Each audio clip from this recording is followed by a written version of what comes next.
मन हारो वेदाई मोर मन हारो वे मोर मन हारो वेदाई मोर मन हारो वे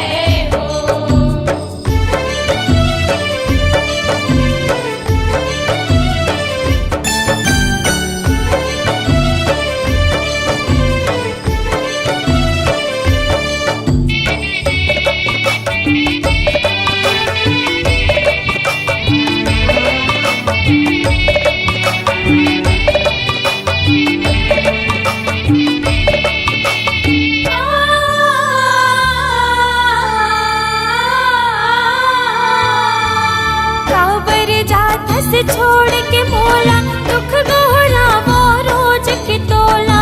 दुख दोहरावा रोज की तोला दुख दोहरावा रोज की तोला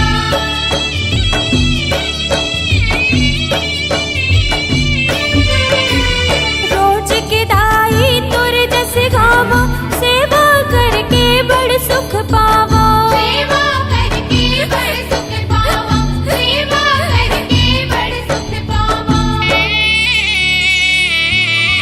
दुख पीड़ा रोवे दाई दुख मोला होवे मोर मन हारो वेदाई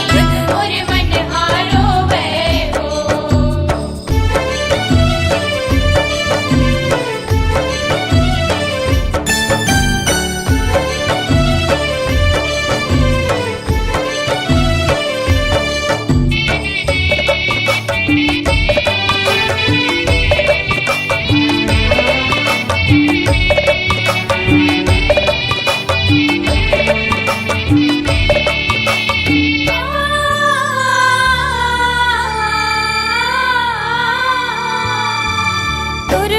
बगिया सुनना होगे और अंतसला गुनना होगे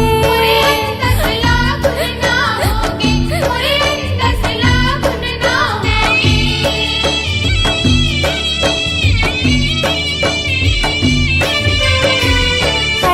हरर दाई चोला लागे तोर बर माया वो मोला लागे तोर बर माया वो मोला लागे तोर बर माया वो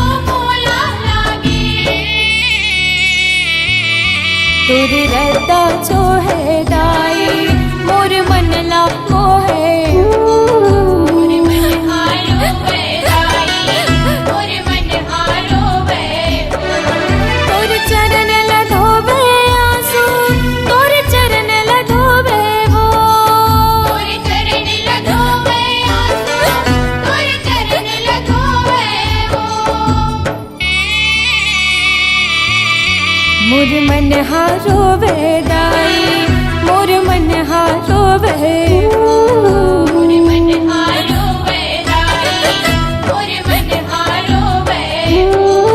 मोर मन